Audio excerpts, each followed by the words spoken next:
For the first panel on climate challenge, on climate, we'll have May-Britt Schillinger moderating the panel. May-Britt is a PhD student at the Seminar for Statistics at the ETH Zurich in Switzerland. With a background in mathematics, her research interests lie at the intersection of statistics and climate physics. Her current projects include using machine learning tools to sample downscale low-resolution climate model simulations, bias correction on regional climate model simulations, predicting occurrences of future climate records. Beyond her research, she's passionate about sharing her enthusiasm for the intersection of applied mathematics and climate science with the school students and the general public. So please join me in applause for welcoming May-Britt.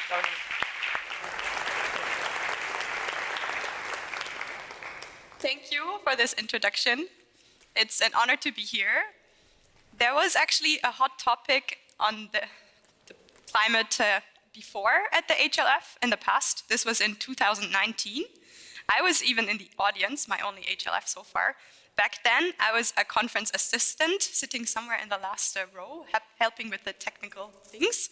And yeah, I was still at the end of my bachelor's degree, more interested in algebra than in applications, and not yet working on anything related to climate. Well, now I'm back 5 years later, even on the stage. I don't know how this happened, but now I'm a PhD student exactly combining statistics, computer science, and climate science in my work. I cannot say this journey is only due to the HLF, but certainly the panel discussion on mathematics and climate back then inspired me on my path. So I hope this panel discussion today can inspire also some of you, and who knows where you will be in 5 years from now. Okay, enough about me.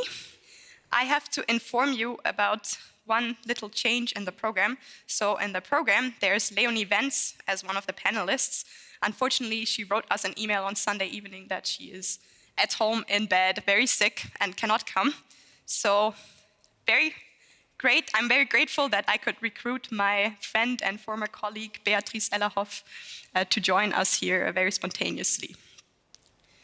Okay, for how this panel works, we have 2 short introduction talks, and then we have a more sort of broader panel discussion, and at the end there will be a Q&A where all of you get the chance to ask questions, so please remember your questions and save them for the end.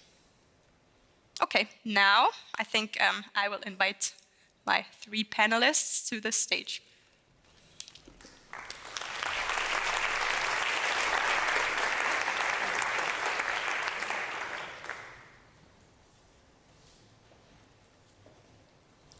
Okay, let me introduce them quickly before we start with the talks, so you know who is sitting here. So here on the very left from your side, yes, is Aglaé Jessical. She's a climate scientist at the École Normale Supérieure in Paris. She has a background in climate as well as social science, with her PhD thesis including research in both fields. Still today, her work is very interdisciplinary and focuses on extreme weather events, and she will present a little overview to us later. And then next to her is Jakob Teichler. He's a mathematician by training, and he then moved on to work on climate and the carbon cycle. Now he's at the Helmholtz Center for Environmental Research in Leipzig, and he's the head of the Department of Compound Environmental Risk.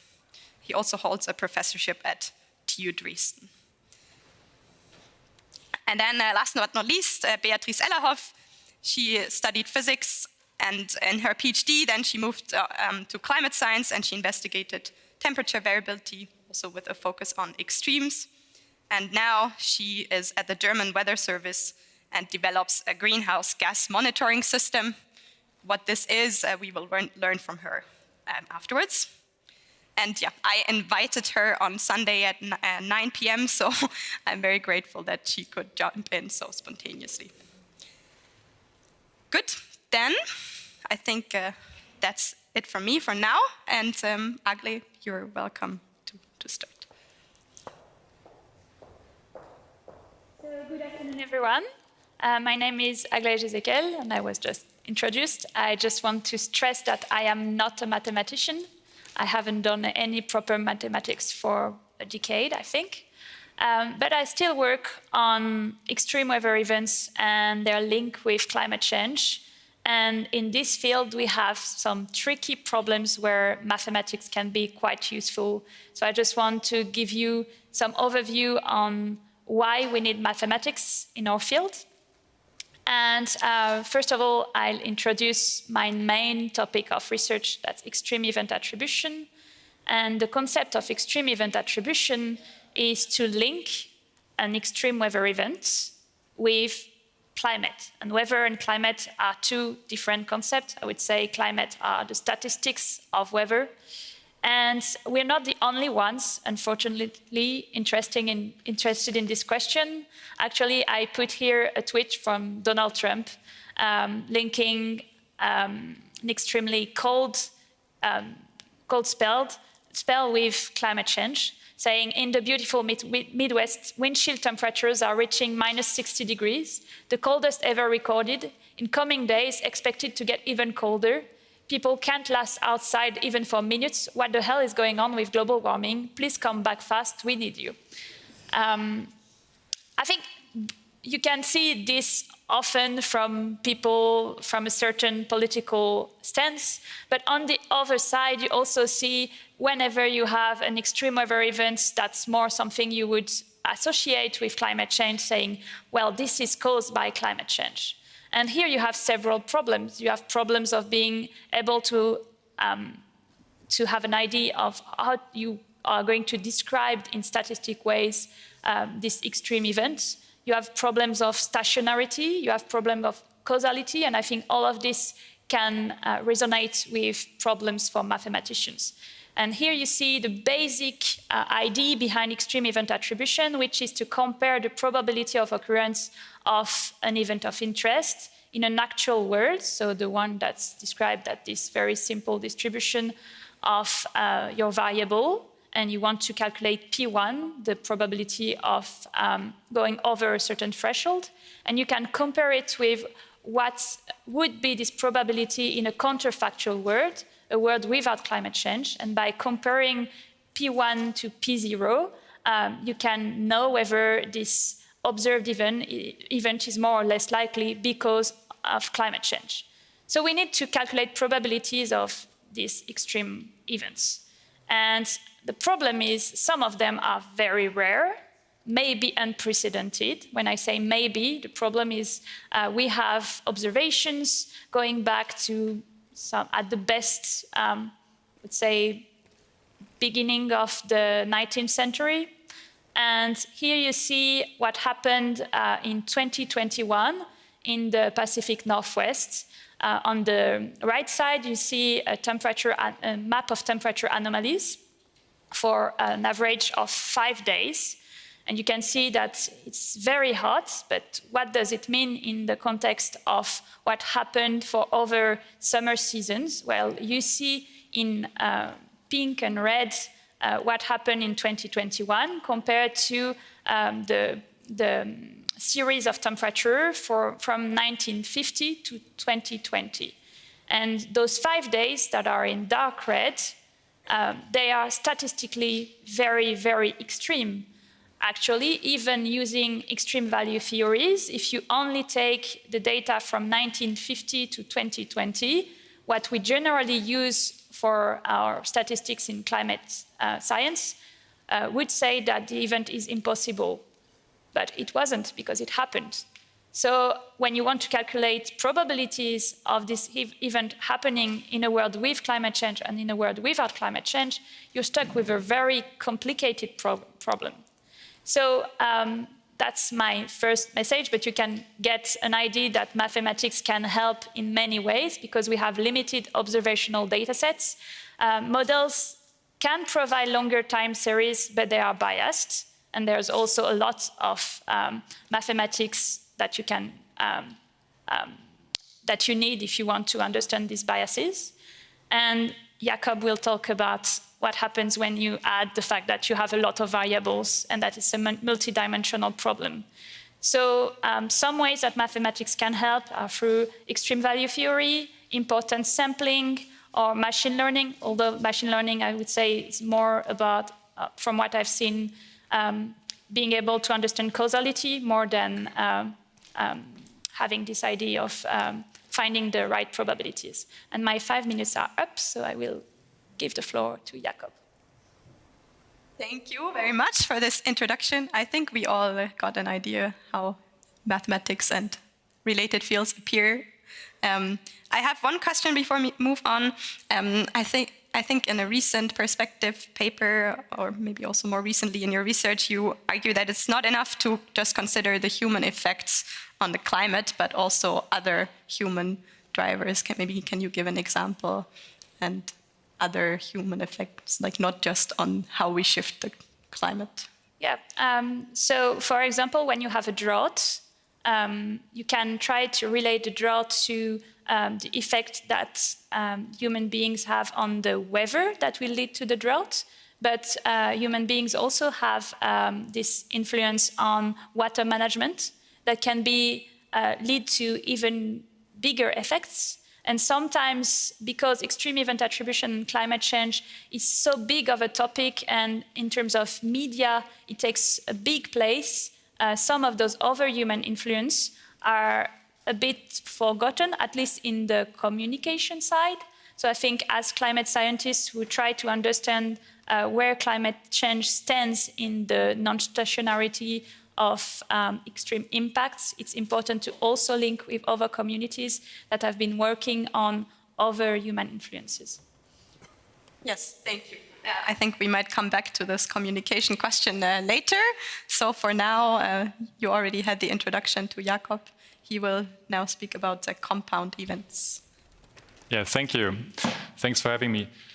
So my main topic of research is compound weather and climate events.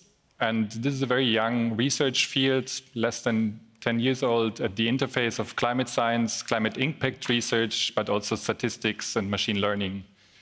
And what are compound weather and climate events? These are combinations of multiple drivers or hazards in the climate and weather space that lead to impacts. So Agle talked about individual climate hazards, but when you think about impacts like a devastating flood or wildfires that destroy large-scale ecosystems, then usually you have several drivers that come together. And this has been realized as an important research gap, and that's why we study this since a few years now. So to give you an example, the probably most commonly studied event is concurrent droughts and heat waves. And they lead to a number of impacts like forest mortality, crop failures, big mega wildfires that destroy houses and ecosystems. And you could study, traditionally in the climate science, people have studied these events separately. So they have studied droughts. So you have hydrologists that study droughts separately and assess their risks. And then you have meteorologists who study heat waves separately. And then you can kind of come up with risks of these events. And then if you would naively combine them, you can still come up with some concurrent risk analysis. But in reality, these events are actually correlated. And then you need to consider this dependence between these events. And they are correlated for physical reasons. So we have high pressure systems that lead to high temperatures and no rain. There are other physical reasons that lead to a strong dependence between them. And that's why you kind of need to consider these hazards together. And just as an illustration why this matters, so imagine you have two climate drivers here, and this colored shading here is some sort of impact function. And now you have some distribution over the drivers.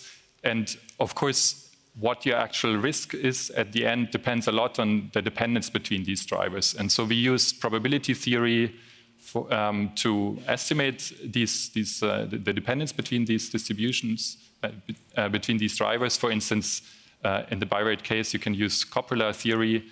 When you have more drivers, it gets a bit more complicated.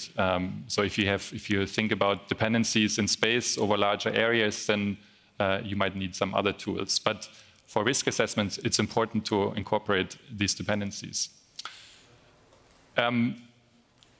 we have already mentioned also computer science or machine learning to some extent. So often we work with drivers or hazards that we know about, that we know have large impacts, but in many cases we observe impacts and don't really know what kind of combinations led to these impacts.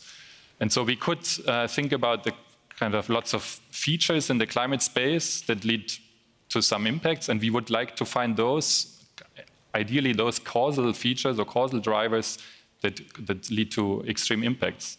And this now more and more people start to use explainable machine learning to do this. So you kind of build a machine learning model that maps from climate features to impacts, and then you try to understand what this model has learned.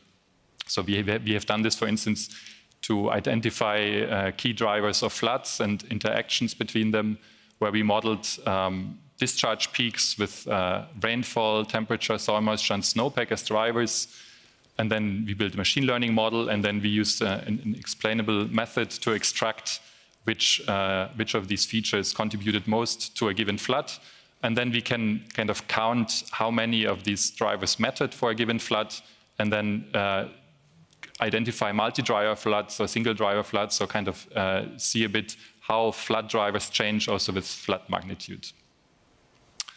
And yeah, I'm happy to answer questions also later on these topics. Yes, great. Thank you. I had one question on this explainable AI example. Do I remember correctly that this is just historical data that you used in your analysis? Observational data on river runoff, so thousands of stations. So the nice thing for this type of data is that we have actually a lot of observations, so we can do this type of analysis. But yeah, it's observational data for the past. Yes, yeah. And then my question, you can guess now, if you want to apply these findings to get sort of better future predictions or help society to better prepare for such floods, like what can you do this, or what challenges do you face when extrapolating forward, kind of? Yeah, so for future projections, we usually rely on process-based models. So you might know about climate models that kind of is based on basic physics, but then we have a lot of kind of what we call impact models. So for instance, a hydrological model or a crop model that then gets the input from a climate model and then kind of runs downstream impacts. And so for the future flood risk, we would use a hydrological model to do this. But now we can use these tools to test whether these relationships are correctly simulated in the model, for instance, and then maybe this helps to improve the models. The climate models? The hydrological model in this case, well, yeah. Okay. But maybe even the climate model. So if you look at the dependencies in the drivers that matter for floods, we can check whether these are represented well in the climate models as well. Yes, thank you. Okay, great. Then, Bea, maybe you can also give us a short overview of your PhD research and then maybe where you are now at the German Weather Service. Yes, so I started my research journey here in Heidelberg. I studied physics here, and what is nice about studying physics in Heidelberg is that you can look into various fields, and that's what I did. I looked into biophysics, medical physics, computational physics, theoretical physics, and what I learned is that it's often about complexity and about understanding the beauty of this complexity. So I did my master thesis actually on quantum information, quantum theory, and then moved on to climate science for my PhD, which sounds strange maybe, but in the end, for me it was always about complexity and understanding this complexity. And what I learned is that there are so many tools in math and in computer science that one can readily apply to the climate, and that's fascinating. And that's what I did in my PhD. I explored different tools to better understand temperature variability across different scales. So temperature time series, if you think of it, it could be on different scales, like on different kilometers, on different time steps, depending on how you average, how you observe them, how you simulate them. And all these different scales have different statistics.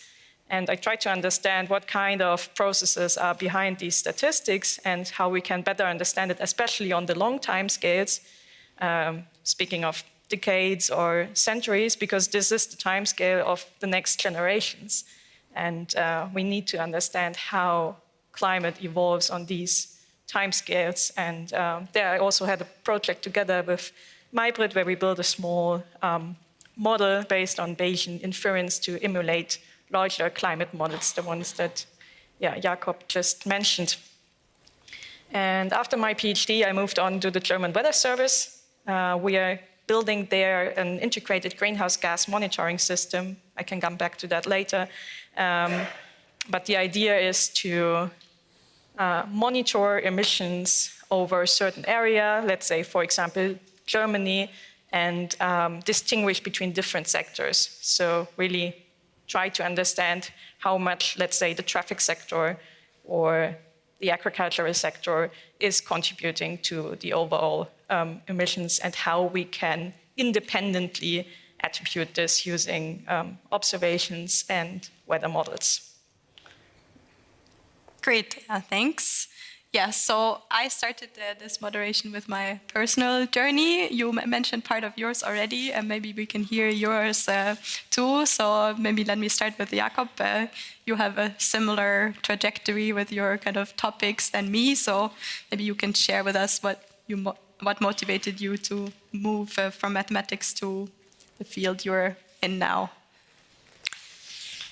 Yeah, so for a very long time, I was only interested in mathematics during school, during university, mathematics and maybe music a little bit.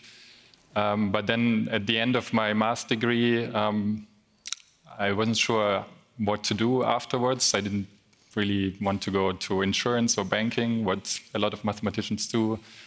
I didn't really see myself in mathematical research. I thought I was probably not smart enough to do math research. And well, someone from a kind of a stipend that I had told me about interesting societal problems where mathematics can help to contribute to solving those. And I was a bit interested in neuroscience at the time also. But then I did an internship at the Potsdam Institute for Climate Impact Research, which is one of the world's leading institutes for climate research, but actually even more climate impact research. And then that's how I got into climate science. And then I did my PhD at the interface between a machine learning group and a kind of a group on global biogeochemistry. I have never heard the word before I started at this institute, so I had to learn a lot about biogeochemistry and the carbon cycle, the water cycle. So the first year of my PhD was mostly reading papers and books. But well, now I'm really at this interface where I can. So I think what I really like there is that I can contribute from a different perspective. So people who usually study these fields, they learn certain things, but then if you come as an outsider, you might not know all the basic things that people study in the Earth system sciences, but you have a different perspective on problems that they have, and you can help them solve certain things that they are stuck with. So I think this bit out of the box thinking from the outside is something that I really enjoyed. And also the interdisciplinarity of these fields. So in Earth system science, you have people from all kinds of fields that work together on big challenges. And with this field of compound event research, I feel like I can really now bring together kind of my more environmental science PhD type of research, my climate science experience that I got at ETH later on, and my math background with statistics and also a bit of machine learning. It's a bit long excursion, but... Oh, good. Perfect. Do you feel like you ever miss mathematics, or are you happy with your choice you made? Well, yeah, I miss the clarity sometimes, and so it's all very nice and elegant in mathematics. The data we work with is usually quite messy, and also, it's all very empirical, right? It's hard to prove anything. But I think in machine learning, in good working machine learning models, that's a bit the same. I have the feeling that the things that work really well, it's hard to explain why they work well. So I miss sometimes the clarity, I guess, but I really enjoy working in this field. Yeah. Cool, thank you. Bea, you mentioned that you also were in very different fields of physics before. Fun fact, Bea also wrote a book on quantum computers before she moved to climate science, or even at the same time. Maybe you can explain your motivation, or was there any kind of crucial moment when you decided you would leave your world of quantum computers? There was actually, and it's related to the story about the book, because during my master thesis here in Heidelberg on quantum information, quantum simulations, I struggled to explain what I'm doing even to my closest family members. And I was like, okay, but that's, I mean, it doesn't make sense if I cannot even explain my research to the people that I'm talking to every day. So I got interested in science communication and learning how to communicate my research better. And this in the end started a process where I thought, like, how can I apply what I learned for a topic even more relevant than quantum computing in my eyes for the world. And then I got into climate science, and I realized that what I did in quantum theory is actually very similar to certain questions in climate science. Also, if you look at what Klaus Hasselmann, one of the Nobel laureates, and I think 3 years ago did, it was similar. He took concepts from theoretical physics and applied it to the climate. And I found this at this time where I learned to communicate science super interesting. And I wrote this book, finished with quantum computing, so to say, for myself. I'm still a big fan of quantum computing. It's kind of my hobby. But then I moved on to climate science and tried to apply what I learned there. Nice. Agle, the French system I learned is a bit different and maybe quite complicated. Maybe you can give us a short summary. I think maybe you're the one who decided earlier than us to be in climate science. I'm not sure. So I really liked mathematics growing up, but I liked physics much more, because it was related to the real world, and I liked that. But I also was interested in history, philosophy, and was very hard for me to choose, but I still decided to choose more on the scientific side because I felt like I would lose my ability to do maths if I went first in the direction of social sciences. And so in the French system, there are Grandes Écoles and university. Basically, I went into one of those Grandes Écoles called École Polytechnique. And there I was looking for, like, you can do a lot of different types of science. And I was looking for something that would be useful. And environmental sciences looked like that. So I followed a master in climate science. And at the same time, I also joined what's called the Corps d'État. So I became a civil servant for the Ministry of Environment. And I did a second master in public policies for sustainable development. And there I learned about social science a bit more, about epistemology too. And when I decided to do a PhD in climate science, I had already done some work that was more social science, but like understanding more what's happening in science and the fabric of science itself. So I did a PhD on extreme event attribution, both in developing some statistical methods, but also trying to be reflexive about my field of science.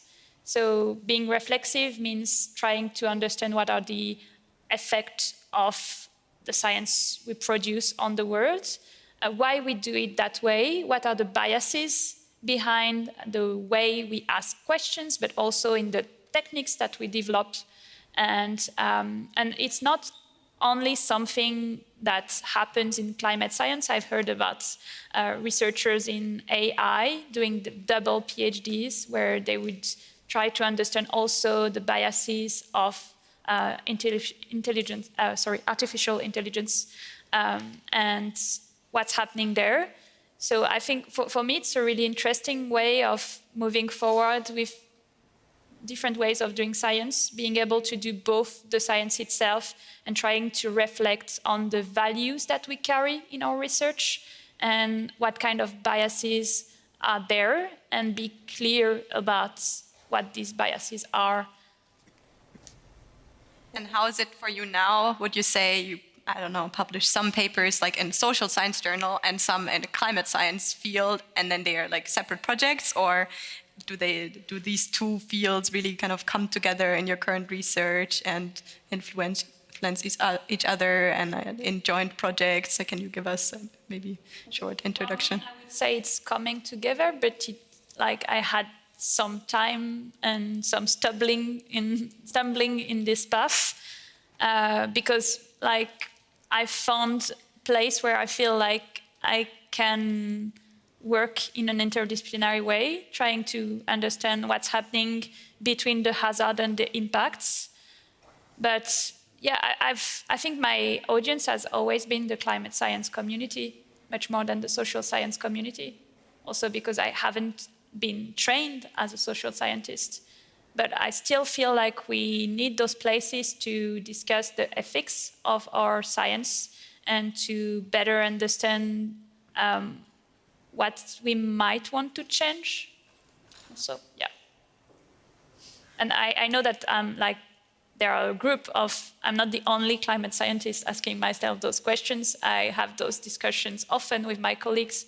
It can be during conferences, but also we have workshops where we start discussing these things. So, yeah.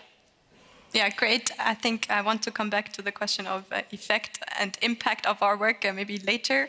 Jakob, would you say your background kind of still influences your current research? Do you feel like some problems you tackle differently because you've done this mathematics in the past? Probably, yeah. It's hard to pin down because I think the field is so diverse and people with so many different backgrounds that it's hard to say, like, there's this group of people who addresses a certain problem in a certain way. But I think, yeah, we definitely address research projects or research questions with different perspectives. And I think this is actually a good thing, and this is kind of how we move, how we advance the science, right? That people bring in their different backgrounds. This is a perfect maybe to Bea, because you also told me on the phone that in your team you have people from all kinds of backgrounds, and it kind of all comes together very nicely. Maybe you can explain this to us. Yeah, definitely. So we're our research project is a joint research project with many partners all over Germany and also from different disciplines. And as Jakob said, I think in your talk, is climate science by definition is interdisciplinary. It's about the Earth system, and the Earth system has different components like vegetation and oceans and the atmosphere, and you need different expertise, like from biogeochemistry to physics to math, and that's also in our project the case. And I really like that, to work together with people from different fields, because it's one can learn a lot. Sometimes it's of course also challenging, because I think for me it was a learning to understand or to build a common language.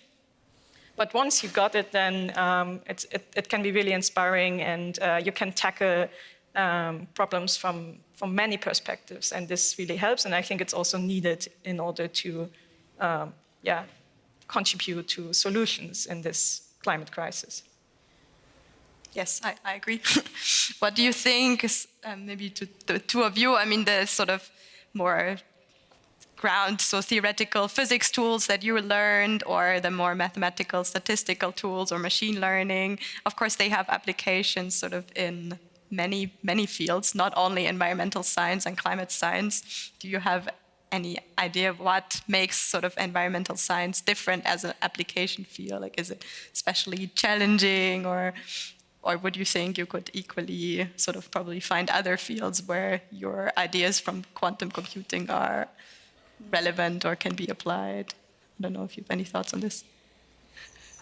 Yeah, so it's actually difficult to find relevant research questions in Earth system science that can be easily addressed with machine learning, I think. So there's, and I think other fields have advanced in that direction already a bit further, maybe like bioinformatics or neuroscience, but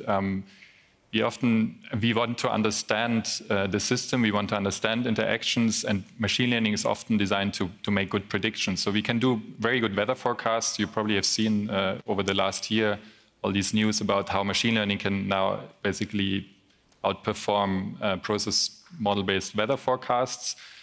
But weather forecasts are not useful for making projections. So we make this distinction between predictions and projections in climate science. So projections until the end of the century, we cannot do with machine learning because so many boundary conditions change, and then you're out of your kind of training domain, and then you get something, but you have no clue whether this is the right thing or not. And so for these things, we use process-based models. And so we have actually not that many really interesting questions where machine learning can directly be used, but we have kind of sub-questions, or we have, for instance, we have point measurements of station measurements, and we want the spatiotemporal continuous data field, so we call this upscaling. So these kind of things where we can then create new data sets. For these tasks, machine learning is very useful. And I think one challenge in our field is to translate our research questions into questions that can be addressed with machine learning and then really bridge these fields. And this is, so when I started my PhD 14 years ago now, the institute where I went to in Jena, they had this idea to collaborate with these experts in machine learning. So we have all this data, you have these fancy magic tools, so let's just throw them together and get something out. But we are still, 14 years later, just starting to really get there now. Yeah, maybe to add on what is special about applying math and computer science in climate science, I think what is special about climate science is that there are these observational gaps, because it's not that you have an experiment that you can run 100 times and get new observations every time. The observations are very, very sparse and only covering a short period. I mean, there are paleoclimate records and so on, but like speaking just about weather observations, there's only a short period, as you mentioned before. And here, models, I think, are the key to add, like, on process understanding and, of course, also to do projections. And I think this is really a task for math and computer science to fill these observational gaps, not only for the projections, but also for enhancing the process understanding. And as these models are getting bigger and bigger and bigger, maybe that's another field of machine learning where, machine learning could help in the future, like thinking of model parameterization or like making climate models faster, because there are so many degrees of freedom and it's hard to model even certain parts of the climate. Yes, that's an entire new field, so-called hybrid climate modeling, where really people try to combine the physics-based climate models that solve differential equations, and then together with machine learning, maybe this will be also very relevant in the future. Agle, do you want to add anything to that, or otherwise we move to the next question? Up to you. Yeah, I just say that I think for climate science, it's very useful to have different ways of thinking. And sometimes, like, having mathematicians or people who are experts in machine learning discussing with us, and as any interdisciplinary work goes, it needs some time, like you were saying, for the 14 years. I think just it's extremely valuable to cross the different ways of thinking and maybe come up with new questions or better questions to ask to our data sets. You could do the panel without me because you're automatically building bridges between all the questions that I came up before. So my next question was, do you think we need more like mathematicians or computer scientists collaborating with climate scientists? Everyone is expert in their own field, and then they try to talk to each other and try to build a common language? Or do we also need like environmental statisticians, my friend called them, like people that know a little bit of both and try to be somewhere in the middle? Do you have any thoughts on that? Actually, I'm very personally very interested in this answer now. So, who wants to go first? Well, yeah, statistics is a very useful skill in this field, and I think or how do you say, maybe under-taught in the non-math. Actually, I never had a statistics class because in mathematics you don't learn statistics, or at least in Germany it's uncommon. In France too. But in Earth system science, it would be very useful if people had a bit better feeling for statistics, because all the things we do, all the kind of results we find, we need to be sure, we need to know how robust they are if you make projections and so on. And this is, I feel there's a bit of a lack in education also. How do you set up a statistical test and kind of very basic statistics? So I think environmental statistics is definitely something that would be useful to have. Mathematicians are already in the climate science spread over different communities. What we would really need is kind of engineers that make our climate models much faster than they are. So these big climate models that we use to kind of,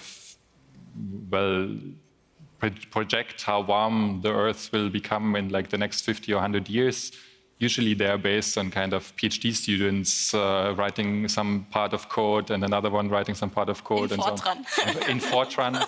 And so it's very long history, a lot of path dependence in these big models, and it's very difficult to kind of like fundamentally, someone would need to recode them from scratch, which with much faster algorithms. We have some algorithm experts here, we heard today.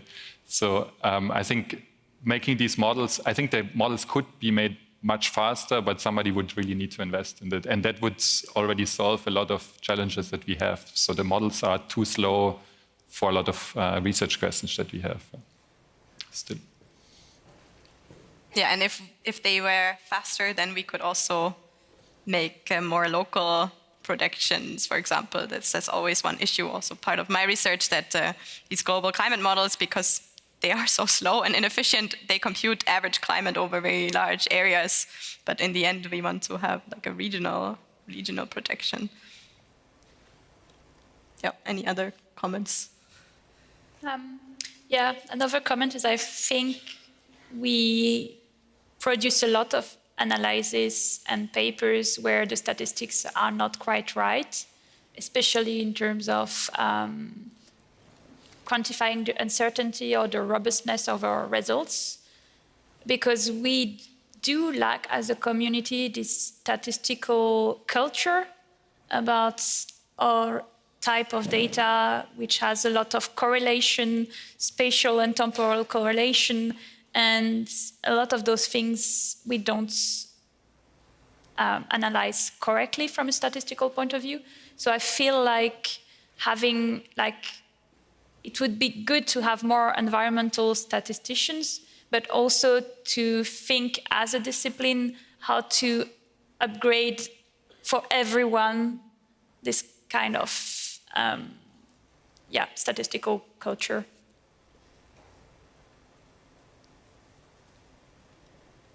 I fully agree. So it's also my expertise from the past years. I think statistics is really one key in climate science, and I like the idea about the environment statistician. Yeah. What do you think? Do we need like structural changes to foster this interdisciplinary work? I mean, traditionally at universities, disciplines and departments are really quite separate. I mean, Jakob, we had this discussion yesterday at dinner. Yeah, for statisticians who want to go into climate science, there's this decision at some point, where do they publish and what would be their next position? And then if you want climate science to read your work, you need to publish in a climate science journal, but then the statisticians don't really take you seriously as a statistician. So then where do you find a job in the future? I think for computer science and climate, there are lots of positions now on data science climate domains, and there are journals coming up at this interface. But for statistics, there's still this gap I see where it's difficult for people really to work in there because there's no good venues to publish. And then also, later on for faculty positions, it gets difficult. So I think this would be one place to start to change things, I think. There are people in the audience doing like university politics. I hope you listened carefully. Agle, you managed to have a position where now you can do both climate science and social science.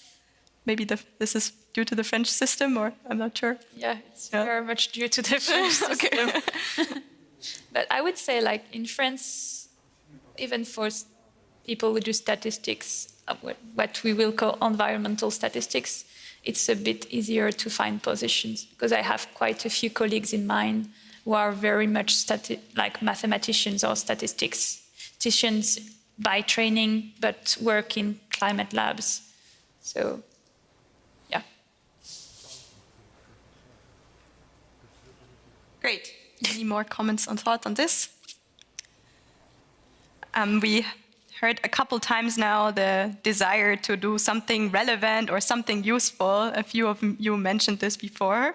So maybe let's leave our own research bubble and try to think a bit about how to communicate our findings and what kind of impact we can have with our work.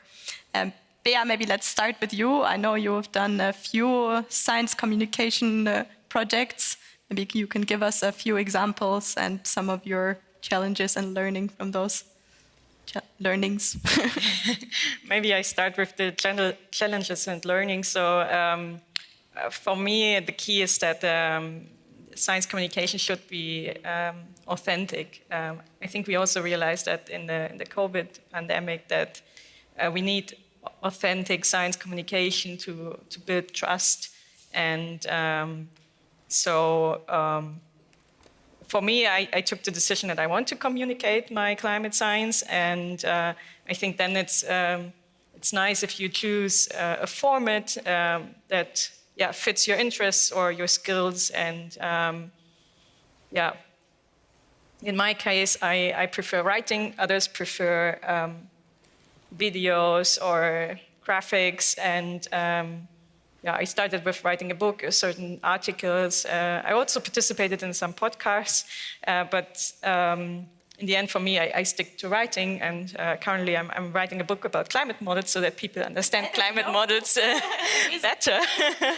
And in this case, I'm working together with a friend who's also a climate researcher, and she has very good graphical skills, and she's illustrating it. And I like this combination, and somehow it fits us, like my friend and me, and what we want to communicate. We're both working with climate models, and so I think, or I hope we could find an authentic way of communicating this. And so this is for me really important, that maybe one reflects about this question: do I want to communicate my science, yes or no? And what are my skills? How could I contribute it? And maybe I want to do it with somebody together because then it's easier or it's more fun. But I think we need this. We need it to be authentic to build the trust in the science. Yeah. Cool, yeah. Agle, just before the panel discussion, she told me that she's also on the radio and on TV, and maybe you can tell us what questions do they ask you, like the reporters, or what experiences have you made? It's not my favorite part of my job, so I'm not there that often.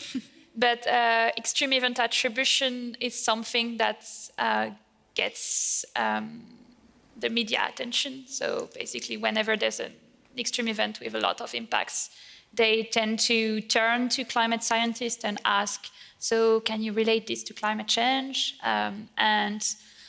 Sometimes, and they do that when the event happens, and I don't think that's the most interesting thing. Like, you can say that it's a moment when the general audience is interested in impacts of events and might be able to make a connection between something they are living that is tangible and climate change, which is very much a global statistical problems, so not that easy to translate into the experience of daily life. So that's a point I understand.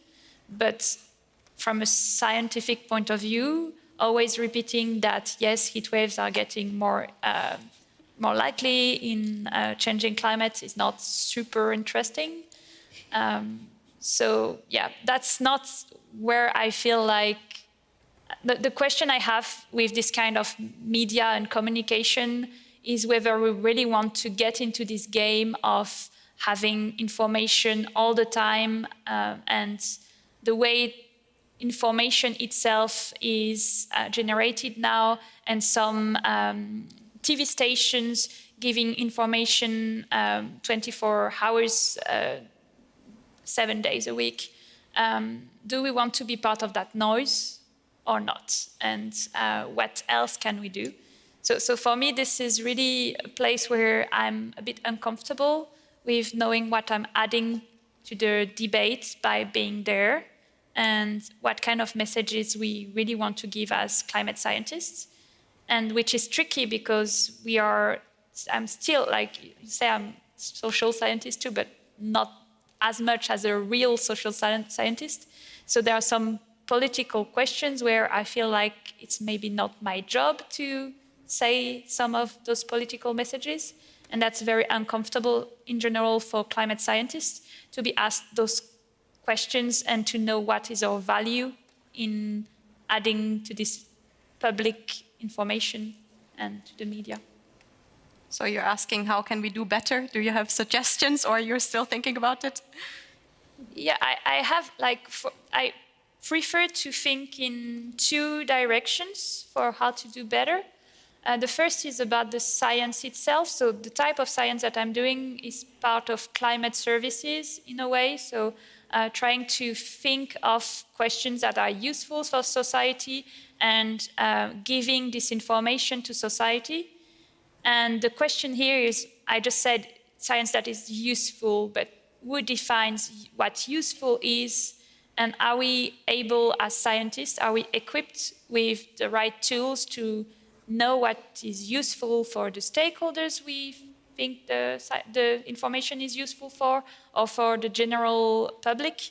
And I think we don't necessarily have this type of, we are not equipped to really define what is useful, because our minds don't really work the same way that a lot of people, especially the minds of mathematicians, are very specific in their way of thinking of problems and understanding problems. So what makes us understand that there is a problem might not be what makes someone else understand that there's a problem.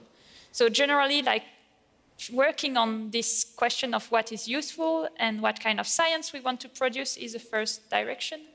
And then for communication, but that's more like something that I like, the same way that you say, try to find someone that you like and try to dig in this direction. I'm very interested in seeing what we can do with art and science initiatives. So that's stuff that I try to do, see what artists see in our science and what we can do with them, and if it can help to create new ways of imagining the future, I would say. Have you done any projects with artists together? Yeah, I've been organizing a creative writing workshop at my institute with some students. So they have written some short stories about climate change, but with a collaboration with a writer, and also always asking a specialist of the specific point they were working on. And I'm currently organizing a school in France on art and science for next March. So we will see what this will lead to. Well, I didn't know. Very impressive. I wanted to ask you what you think, what science we need to have an impact, but maybe also Agle would say we should not answer this question at all, or maybe related, do you think we even should aim for an impact, or maybe should we just focus on scientific curiosity? I would like to pick up this idea of having more interaction with users. I think that's something we don't have so much in the university culture to get into touch with users of the results that we produce. Let's say, for example, a city or a region that wants to know about future extremes, so to say. So then why not have a collaboration here and really ask what kind of data do you need, what could we provide, what kind of information, in which kind of format, so that it's accessible. So it's also about maybe increasing the accessibility of scientific results. So I don't know how this is in France, but maybe having more interactions with users of scientific results together with the researchers would be something society could be benefit from in the end. I'd add just something on this. In a lot of projects, specifically European projects, you have to have stakeholders panels and to include this discussion with stakeholders. But what generally happens is that this discussion is very shallow, and sometimes like the stakeholders come just for half a day, but they're remotely. I'm not saying it's always the case, but it's actually very hard to do it properly. And I think we have a lot of progress to do in this direction. But I also understand that some of my colleagues don't want to do this work, and there's a lot of work to be done without stakeholders too. So I guess it calls for having, more positions at this interface between science and users, and not necessarily always asking the scientists to do this, which they are not necessarily trained in, and they might not want to do. Do you want to add anything? Yeah, on your question of should we focus only on questions that are societally relevant in climate science. So some people in climate science say, as climate scientists, we should only focus on societally relevant questions and don't really do kind of blue sky research or curiosity-driven research, because it's such a relevant societal problem that we should invest all the resources in kind of solving the issues that we have. But I think there's quite a lot of debate on whether this is a good way to go, because, I mean, for instance, the climate models that we use currently, I mean, we kind of have a broad idea how climate will change in the future under given kind of greenhouse gas forcing, but these models still have substantial biases, and kind of improving these biases is often, I mean, people find solutions for some of these processes or biases also mostly by curiosity-driven research. So they come up with new solutions for certain equations or for certain processes. And I think Australia was the country that about 5 years or so, they stopped kind of climate research. They said, now we know climate's changing, so now we just do climate impact research. So stopped kind of the development of climate models, CSIRO, the National Federal Institute. And I don't think this is the right way to go. I understand the people who have, I mean, a lot of people in climate science who have a bit more very active also in the society, they feel like everybody should be really encouraged to kind of solve these problems. But I think there's still a need for very basic and fundamental research as well. And I think everybody has to find the right balance in their own research, how to deal with this. And of course, we are constantly asked, so I'm not really doing that much attribution research, but 90% of the journalists' requests that I get are on attribution questions as well. So there's the societal demand for certain kind of information, and then also our own research interests that might not align always. Yeah, very interesting. We have, I think this clock is a bit too pessimistic. We have a bit more time actually, but I have more questions, no problem, but I also want to give the audience the chance to ask some questions. Yes, okay, there are a lot of hands already up. Well, maybe we can start here in the second row, young lady. Thank you so much for the wonderful discussion. Though my is not really a question, but just want to give a little bit of contribution. So in my institution back in Morocco, Mohammed VI Polytechnic University, annually we normally organize what we call 500 minutes of collective intelligence, where students from all African countries comes together to learn and to bring out solutions regarding to climate change. So from recent discovery, we were able to discover that there are so many instances where there is no data in Africa to develop model which can work in our own context, that's in Africa. What can we now leverage on to solve our problem regarding to climate change? So part of the solutions that were provided by these young Africans is related to using human intelligence.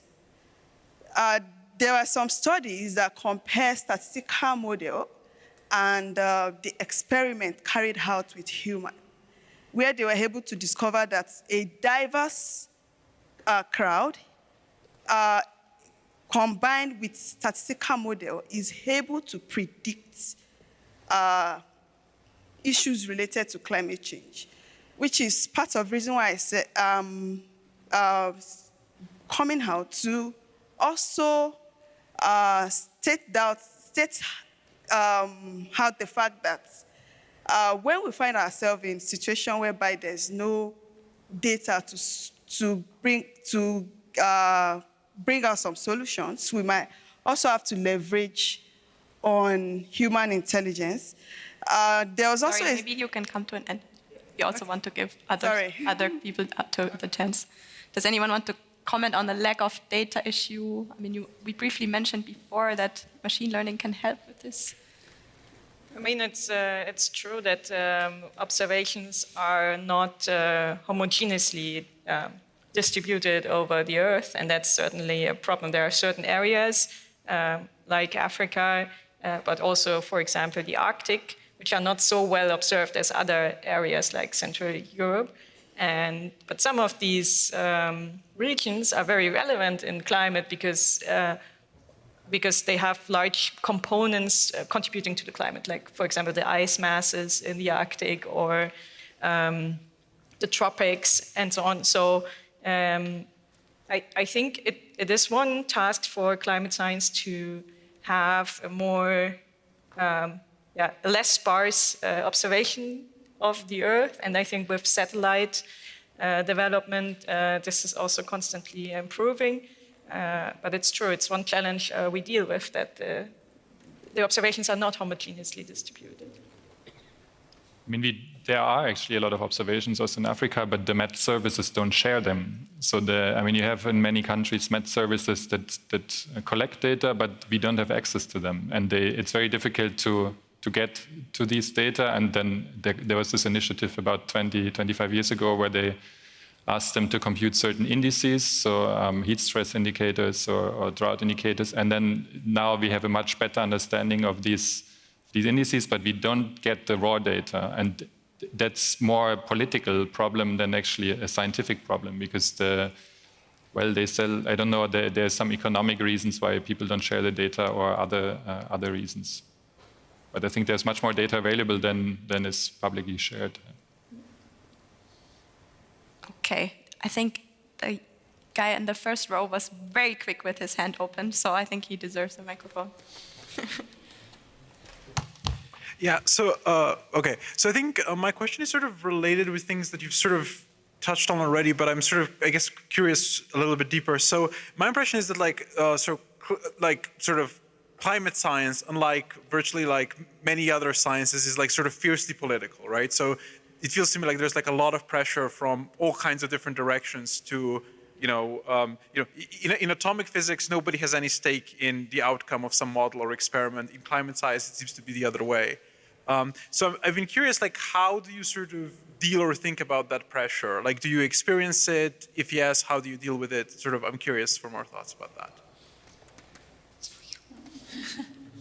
I'm not so sure I would call that pressure, and not external pressure or political pressure.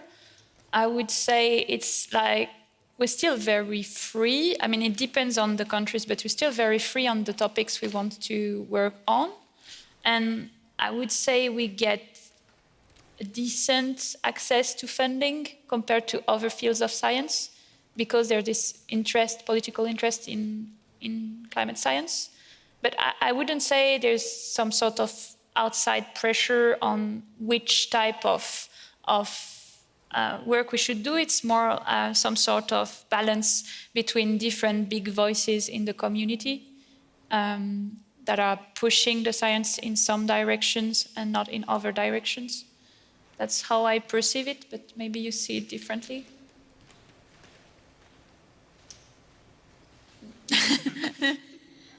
Yeah, it's more also internal. I think it's always easier to publish like big doom and gloom results, for instance, than like more positive findings. And I think this is because it creates more attention, gets easier to publish in like big journals. And I think this is maybe more internal driven also, or it's like both. It's a bit media, like societal driven, but then also because people want to kind of work on these things. And this drives also a bit on which research questions people work on, I feel, because they, and this, so I feel there is a bit of this effect. It's very difficult to pin down how this is actually affecting research and the questions that people work on. I would say the politics of science exist also in very fundamental fields, but what I see in climate science is very much internal. And I would say another example is going for very high resolution climate models and trying to use them for impacts is something that's been pushed by some people in the community, with other people considering it might not be the right direction. But I mean, if you want to work in this direction, you will get funding, but you still have the opportunity to work in other directions. So.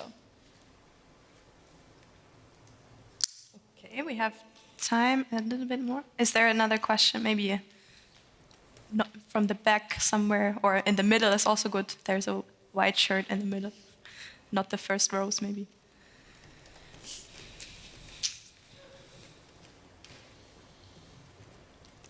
Thanks. So I have a question related to wildfire.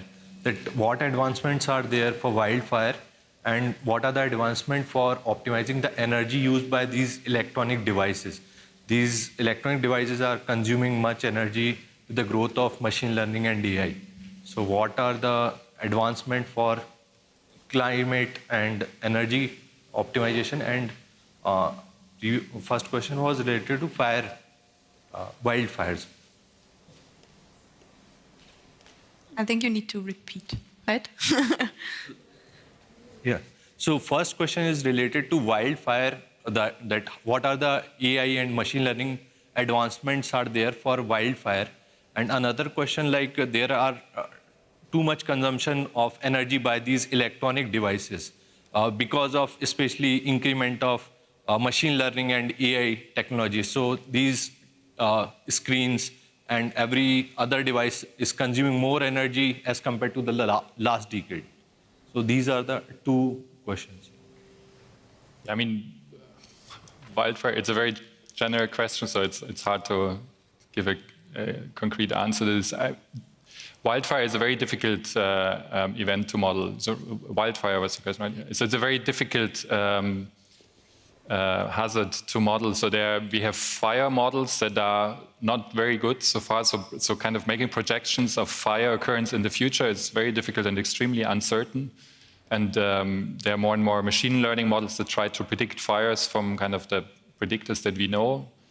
And this the one challenging part is the human component here, because most wildfires start because of human action and not because of lightning or anything else. So in Germany, I think 90% or so of the wildfires start because of humans, and this is very difficult to model, right? So it's a bit, you have this randomness in whether a wildfire starts or not, and then it can develop in a huge event depending on whether it actually started. So you have this conditioning.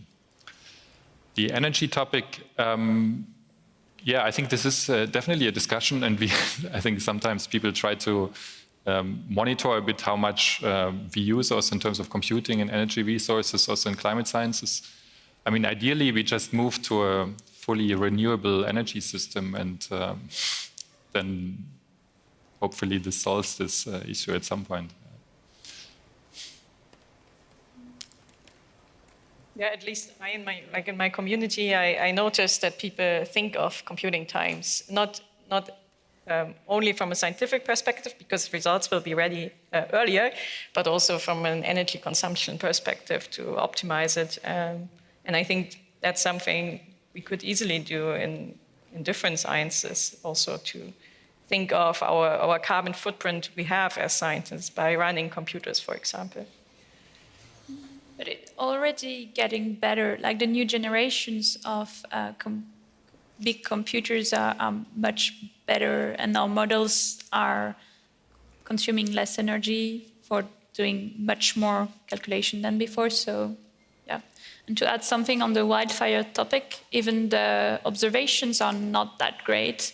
So that makes it even more tricky to understand. Okay, I guess we can do a quick question and a quick answer. There was a question in the first row here. Yes. It's Vince Cerf. Thanks very much for taking the question. At Google, we've had some experience recently using machine learning models to do near-term weather prediction. These models take much less computing than running Navier-Stokes on a giant frontier machine that my friend over here helps to make go.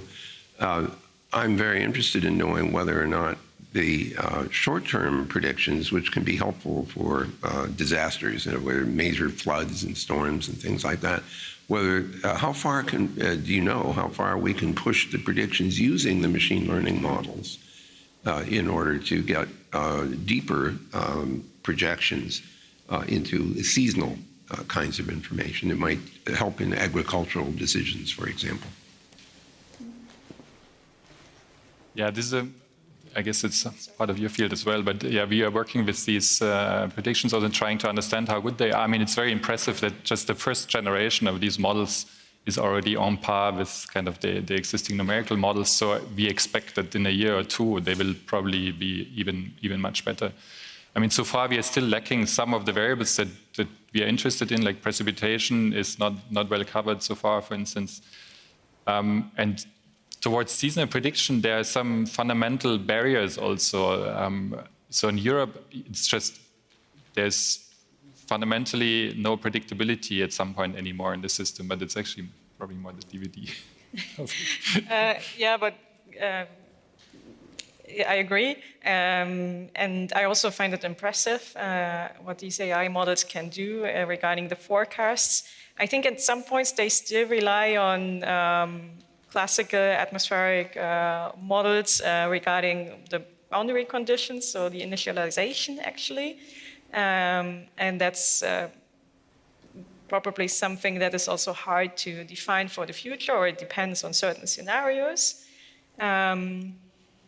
But yeah, regarding the seasonal prediction and even beyond, here variability comes into play. And I think predicting the mean state is something that's much easier to do than actually covering the structure of all the noise that makes this variability. And I'm also curious how machine learning models will solve this in the future. I think this is really one challenge to represent the variability. And there are fundamental limitations just by the laws of how the atmosphere works. But I mean, it could also be that these models learn these laws by I mean, there are more and more physics-based models, so I could imagine that it will work in the future. Yes, I agree from my point of view. I think using AI for long-term future climate predictions or projections is still an open research topic, so that's up to the young researchers in the room. And with this, now, unfortunately, this clock is correct, and we are out of time. So to finish, I can advertise again the exhibitions in the other building across the square, because there's also a 10-minute museum on mathematics and climate. The texts are in German on this box, but don't be afraid, there's a link to a website where there's also the English material, so please don't step away if you're not German speaking. You can learn more about global climate models, amongst other things there. And then, let's give a round of applause to our speakers again. Thank you very much.